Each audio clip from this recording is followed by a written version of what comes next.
God is good all the time, and all the time, God is good. Good morning, St. Therese family. Happy Tuesday to all of you, and happy last week of 2020, at school at least. Today we continue on our 15th week of school, this third week of Advent, and I'm not counting the days till Christmas break, but I know we're getting close. I hope this morning assembly finds you feeling well and energized as we get through these darkest days of the year and seek to be the light of hope, of joy, of love and peace this Advent season. We have a saint today who dedicated her life to trying to bring that hope to others, especially those who are sick and dying. And so today we celebrate the feast of Saint Maria Crocifissa de Rosa. She was born in Italy in the 1800s, and her mother died when she was very young. And so she experienced that hardship of suffering that Christ knew so well in his own life. And Saint Maria was educated by the Visitation Sisters and was getting a great education, really developing a lot of gifts and talents, but decided to join her father as a teenager to help run all of the things he had to do on his own as a single parent. And so eventually she was helping out at the mill and took it over at about the age of 19. And we have somebody knocking at the door. Wonder who it could be.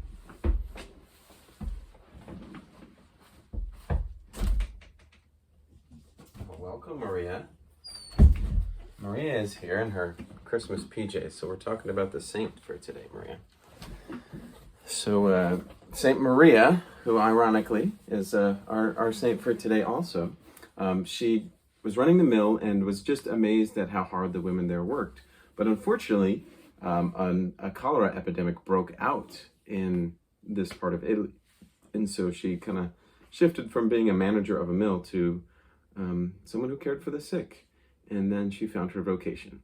At that point, she dedicated her life to caring for women who were sick or suffering, and other members of the community also joined her, and eventually they became the Order of Sisters known as the Handmaids of Charity. And so Sister and Saint Maria was a beautiful example of someone who took what God gave her in life, the suffering with the loss of her mother early on, the opportunity to do hard work with her father as a teenager, and then the opportunity to care for others as a calling later in life. And she made the most of it, invited others to join her in this constant pursuit of following Christ. So in this Advent season, let us try to be like Saint Maria and offer hope to those who are sick, those who are suffering, those who are dying, especially all of those impacted by COVID-19 at this time. We pray for peace, we pray for healing, and we pray that we may be lights for the world to see. Amen? Amen. And we begin our day together in prayer. Sto noma tu patera, qui tu giu, qui tu agiu, nevmatos. Amen. Good morning, dear Jesus. This day is for you. We ask you to bless all we think, say, and do. We love you, God. Amen. Our Father, who art in heaven, hallowed be thy name. Thy kingdom come, thy will be done, on earth as it is in heaven. Give us this day our daily bread, and forgive us our trespasses, as we forgive those who trespass against us. And lead us not into temptation, but deliver us from evil. Amen. Hail Mary, full of grace, the Lord is with thee. Blessed art thou among women, and blessed is the fruit of thy womb, Jesus. Holy Mary, Mother of God, pray for us sinners, now and at the hour of our death. Amen. I am only one, but I am one. I cannot do everything, but I can do something. What I can do, I ought to do. And what I ought to do, I will do. By the grace of God. Amen. Sto noma tu patera, qui tu giu, qui tu agiu, nevmatos. Amen. And let us now raise our flags up high and say our Pledge of Allegiance this morning. That's your chance. I pledge allegiance to the flag of the United States of America and to the republic for which it stands, one nation, under God, indivisible, with liberty and justice for all. Flag bearers, thank you. Give you a round of applause this morning. Thank you, Maria. And we now close our assembly with united voices as we sing. Lift every voice and sing.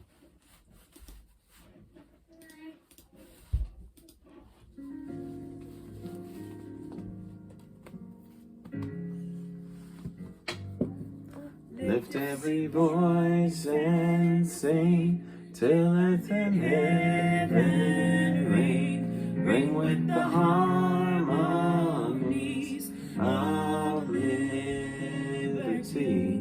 Let our rejoicing rise high as the listening skies.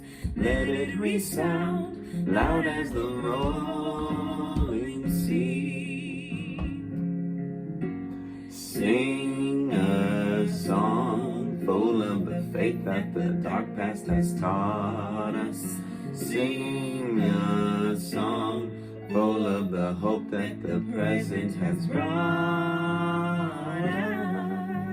us.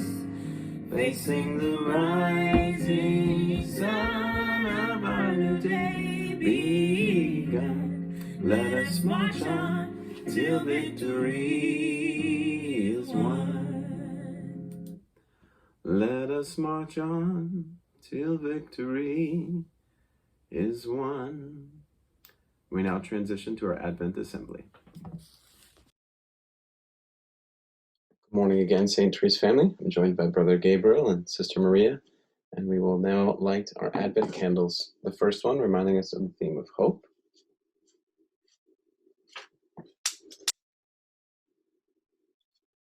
Second candle reminding us of the theme of love.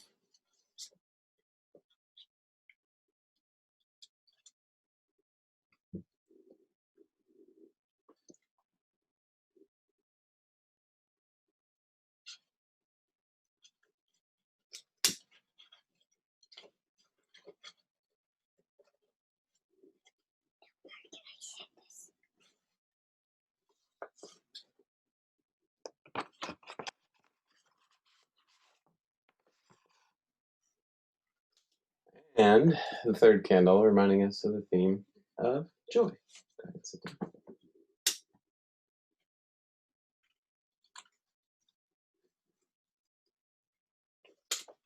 Thank you, Maria and Gabriel. Love was a little hard to get this morning, but let's review where we've been on our Advent journey so far.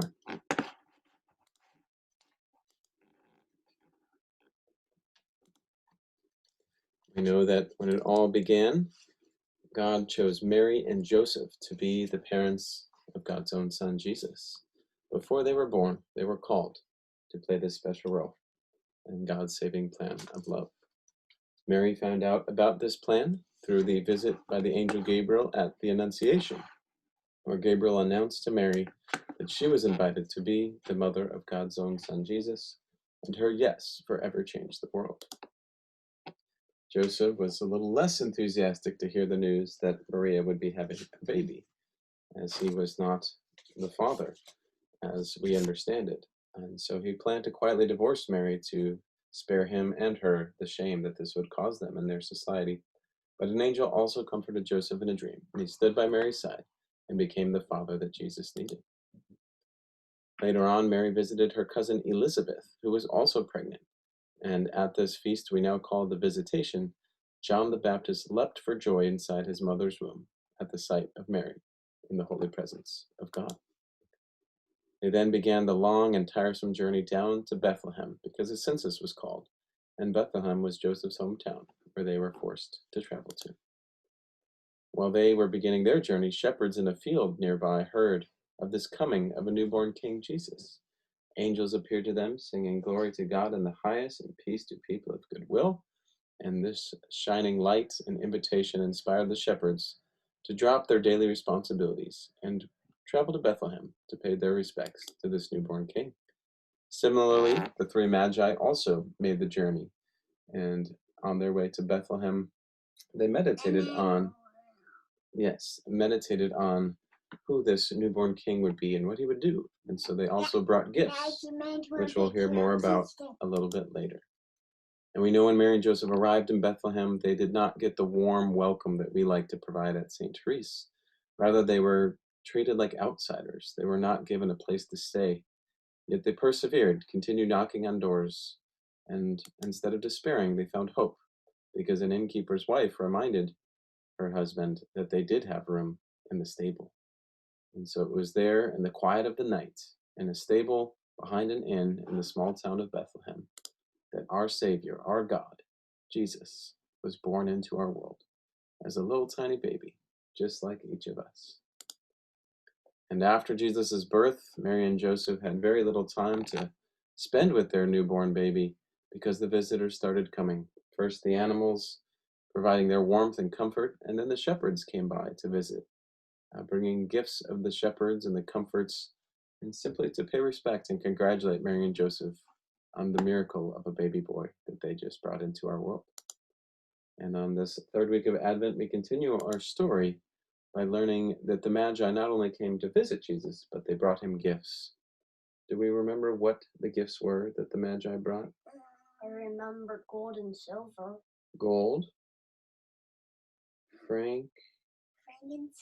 Frankincense. and Myrrh. myrrh. Very good. So the gold was brought to show that Jesus was a powerful king, but we know he wasn't a king that would show his riches and power over others, but rather would choose to serve. The frankincense was kind of an aroma announcing it as a holy space. The smell of burning incense in church or the temple is what that was called to remind us of. And myrrh is a type of oil, and Jesus would be anointed to be the Messiah, to be the Savior of all human beings. And so it is in these gifts from others that Jesus' identity and mission came to be. And so as we reflect on what gifts we can offer to God, to Jesus, and to each other this week, we remember that Jesus too was offered gifts. He didn't take these gifts and use them for his own gain or glory, but rather to honor his mission, to honor his call, and to make our world a better place. So we pray that we too may share our gifts and make our world a better place. Amen.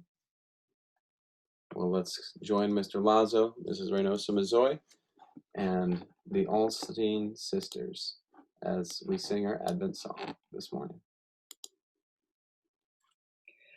Light the Advent candle one, now the waiting has begun. We have started on our way, time to think of Christmas Day. Candle, candle burning bright, shining in the cold winter night.